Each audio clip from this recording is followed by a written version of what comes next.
참 고마우신 예수님, 오늘 이 새벽에도 주님께 감사드리며 말씀과 기도로 이 하루를 시작합니다. 저희 마음속에 성령의 담비를 내려주시고 생명의 영이 부어지도록 저희들을 불쌍히 여겨주시고 은혜를 베풀어 주시옵소서. 말씀을 들을 때에 단지 지식적으로 종교적으로 듣는 것이 아니라 이 말씀을 통하여 예수 그리스도의 영과 성령과 연합하는 귀한 은혜의 시간이 되게 하여 주시고 진심으로 그 깨달은 말씀 붙잡고 따르며 순종하며 살아가는 저희들 되게 하여 주시옵소서. 오늘도 계속되는 하나님 나라의 역사에 저희가 동참하길 원합니다. 저희를 통하여서 믿지 않는 자들에게 진리의 복음이 오늘도 전해지게 하여 주시옵소서. 우리를 구원하신 예수님의 이름으로 기도드립니다. 아멘. 안녕하십니까. 2024년 6월 6일 목요일 아침이 밝아오고 있습니다. 여덟 번째 이야기, 예루살렘의 영광이 회복된다. 자, 이것이 이제 사실은 하나님의 비전이죠. 자, 오늘 마지막 세 번째 시간입니다. 바울이 이방인에게 복음을 전했던 이유라는 제목으로 미가서 4장 6절부터 8절 우리 함께 읽고 경건의 시간을 시작하도록 하겠습니다. 여호와께서 말씀하시되 그날에는 내가 저는 자를 모으며 쫓겨난 자와 내가 환난 받게 한 자를 모아 발을 저는 자는 남은 백성이 되게 하며 멀리 쫓겨났던 자들이 강한 나라가 되게 하고 나 여호와가 시온 산에서 이제부터 영원까지 그들을 다스리리라 하셨나니 너 양떼의 망대요 딸 시온의 산이여 이전 권능 곧 딸 예루살렘의 나라가 내게로 돌아오리라. 아멘.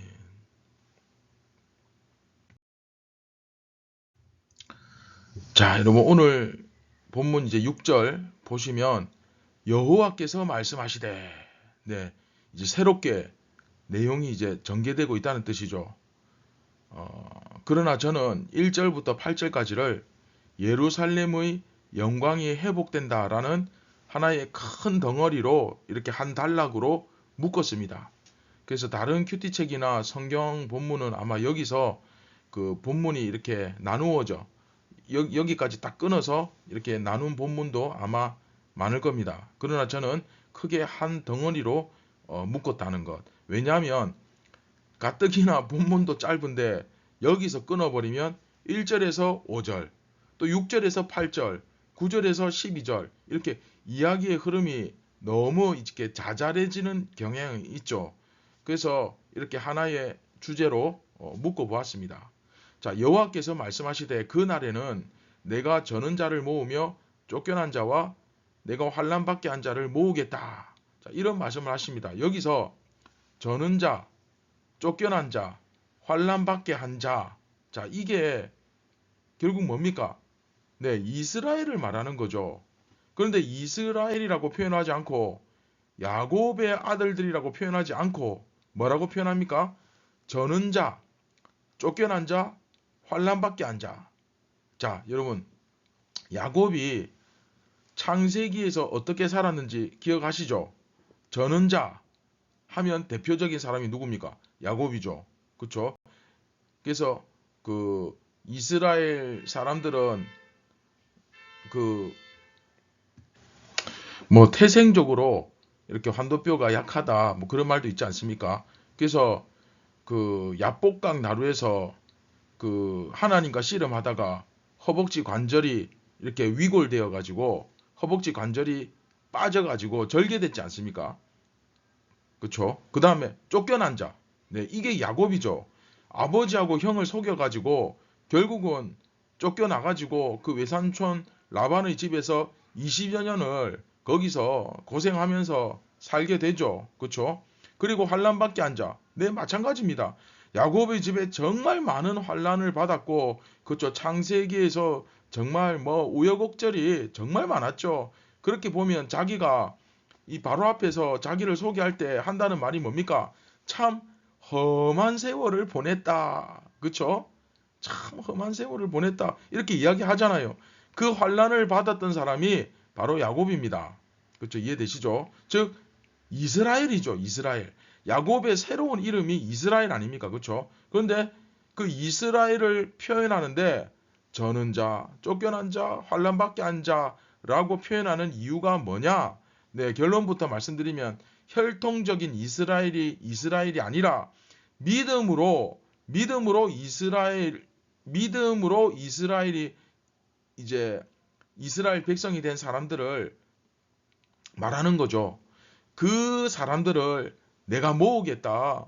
모든 이방 족속 가운데서 내가 모으겠다라는 겁니다.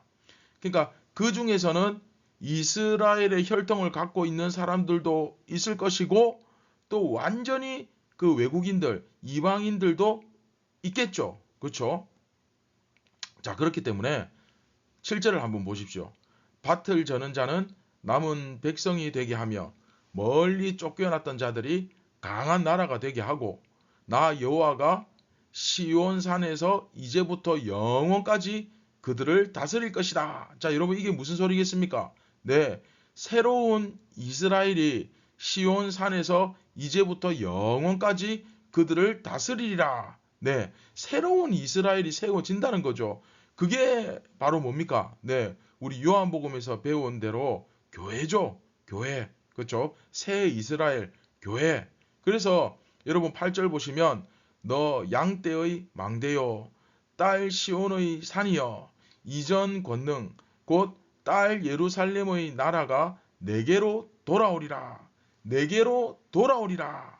자, 무슨 소리입니까? 네, 일단 망했습니다. 망했는데 회복된다는 얘기죠. 그렇죠? 돌아온다는 표현이 바로 그런 말입니다. 망했다가 회복된다는 거예요. 저 악한 지도자들이 다스리고 있는 그 현재의 유다는 망할 수밖에 없다. 그래, 다 망하는데 그런데 그때가 되면 이스라엘 혈통에서만이 아니고 이스라엘 혈통도 포함이 되고 또 다른 그 이방 족속이든 누구든 간에 모두가 다 몰려와서 하나님의 백성을 새롭게 이루고 새 이스라엘이 만들어질 것이다. 그렇죠? 그리고 그것으로 인해서 예루살렘의 나라, 진정한 참된 새로운 이스라엘, 하나님이 다스리시는 그 나라가 완성될 거다 하는 것을 여기서 꿈꾸고 있는 겁니다. 여러분 이해되십니까? 그것을, 그렇죠? 이 비전을 미가 선지자가 지금 바라보고 있는 거죠. 자, 그런데 이 바울이 로마서에서도 사실 이 비전을 제시하고 있습니다. 그렇죠? 바울도 로마서에서 이 비전을 제시합니다. 미가 선지자처럼. 여기서는 제가 이제 로마서 11장 11절만 제시했지만 사실은 11장 거의 이 전체가 뿐만 아니라 그 유명한 우리 로마서 12장 1절, 그렇죠?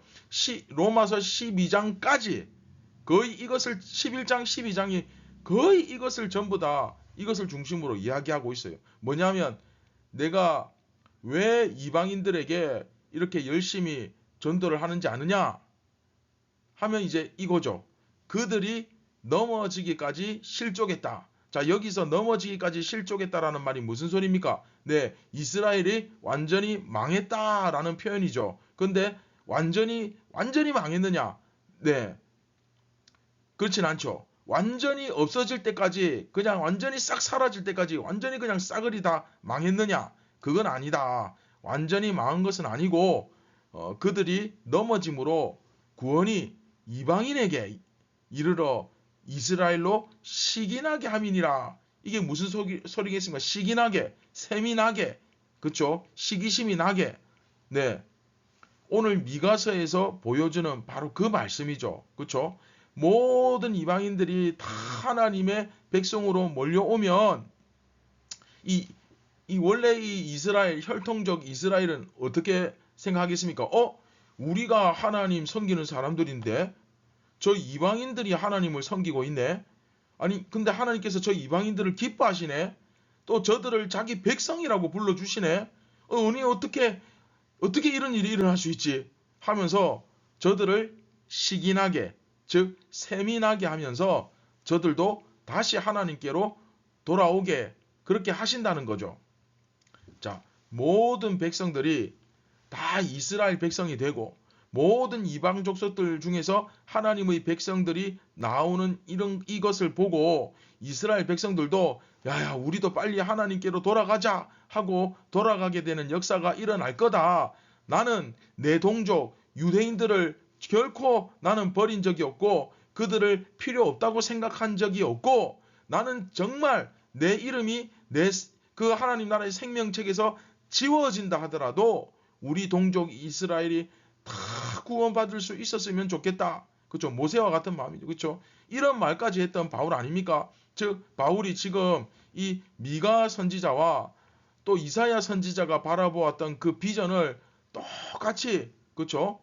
사도 바울도 바라보고 있는 거예요. 그래서 바울은 이 비전을 바라보면서 계속해서 이방인들에게 복음을 전했고 그 이방인들이 하나님께로 돌아오는 역사를 통해서 결국은 자기 동족, 자기 민족 이스라엘도 돌아오게 되는 것을 바라보았던 거예요. 결국 바울이 이방인들에게 복음을 전했던 이유는 이것이 하나님께서 보여주신 비전이기 때문이죠. 이게 하나님의 뜻을 이루는 길이죠. 그렇죠? 자기 동족이 돌아올 수 있는 길은 결국 이방의 열방의 하나님의 복음이 전해짐을 통해서 그렇죠? 그 역사 속에 자기 동족들도 간헐적으로 다시 하나님을 믿게 되는 섬기게 되는 그 역사가 거기에 포함되어 있는 거예요. 그렇죠?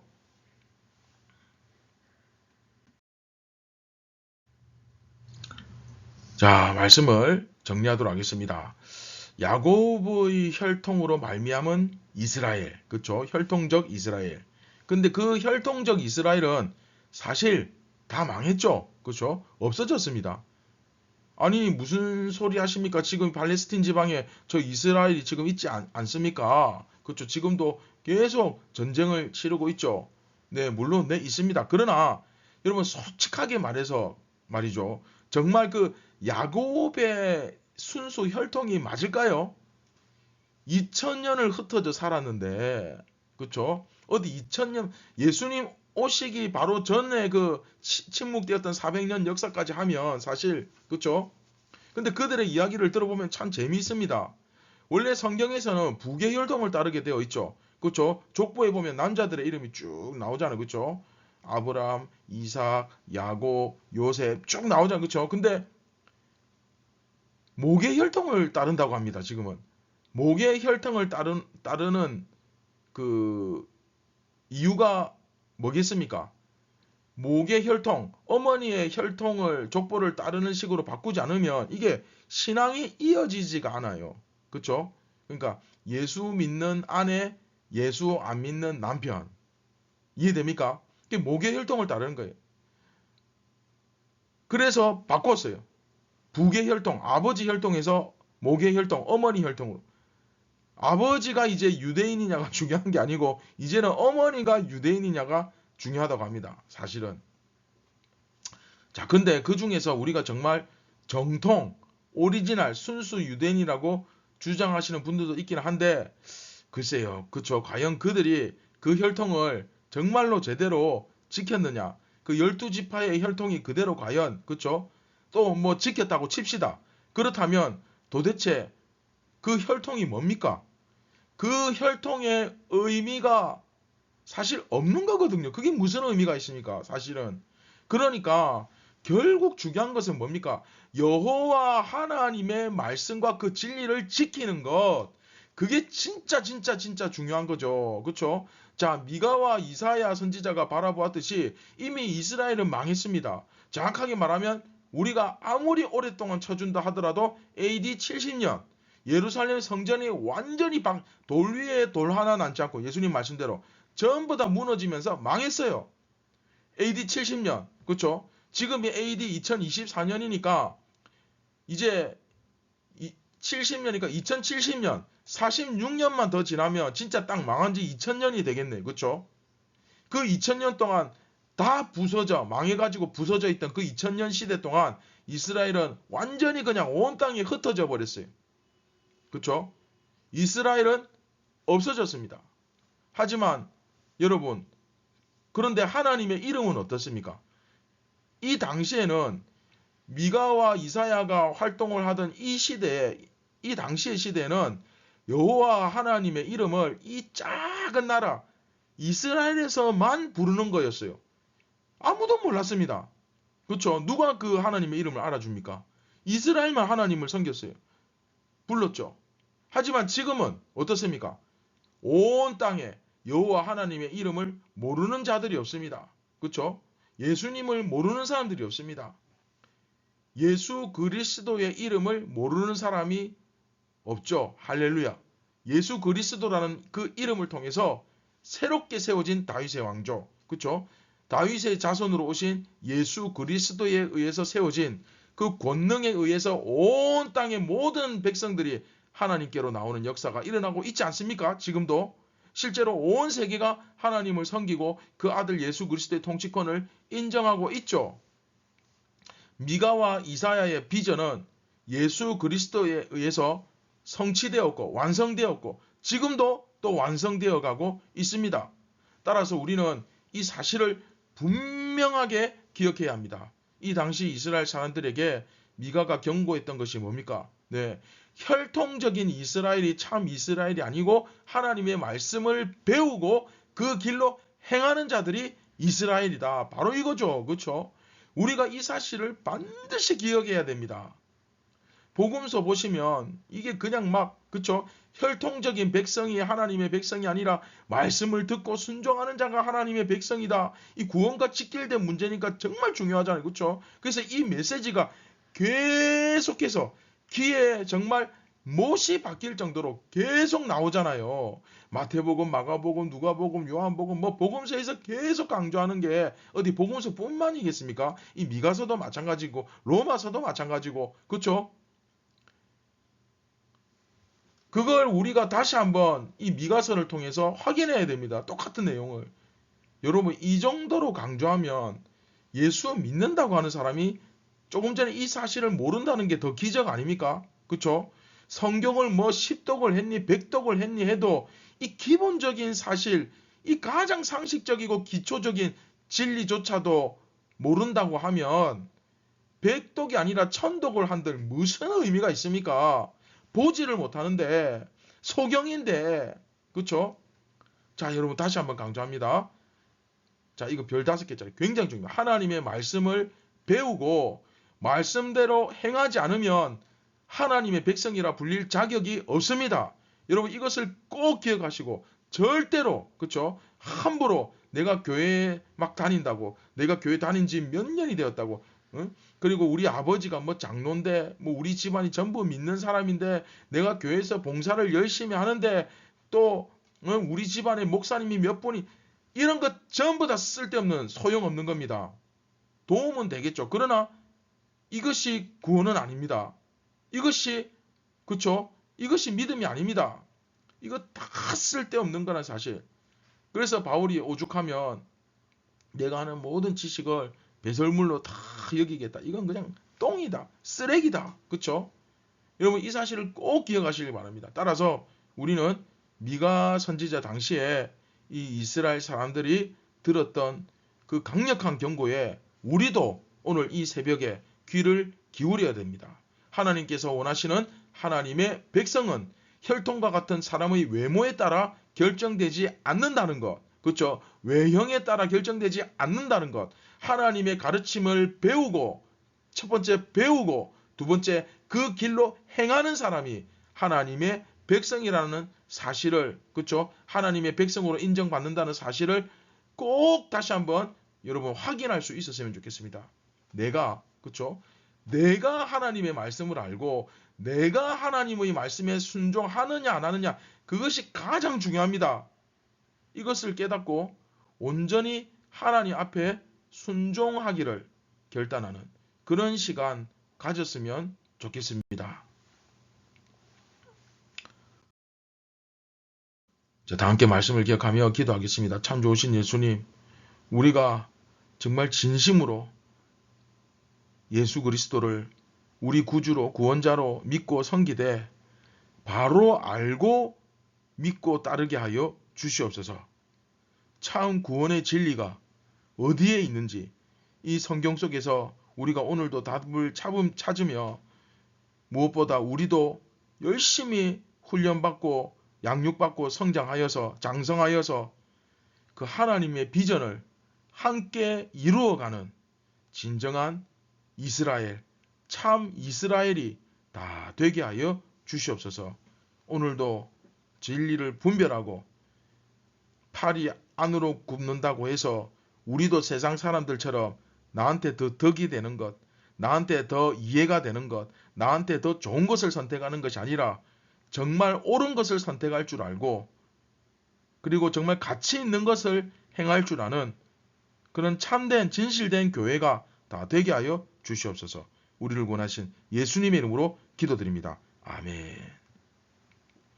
자, 여러분 오늘 하루도 우리가 누구인지를 스스로 한번 생각해보고 정말 내가 진짜 새 이스라엘 구원받은 하나님의 백성 교회라고 한다면 옳은 것, 참된 것, 가치 있는 것을 결정하고 행하고 따르는 그런 저와 여러분들이 되었으면 좋겠습니다. 하나님의 비전을 함께 꿈꾸고 소망하며 오늘도 그 비전을 열심히 준비하고 또 이루어가는 저와 여러분이 다 되기를 주님의 이름으로 축복합니다. 감사합니다.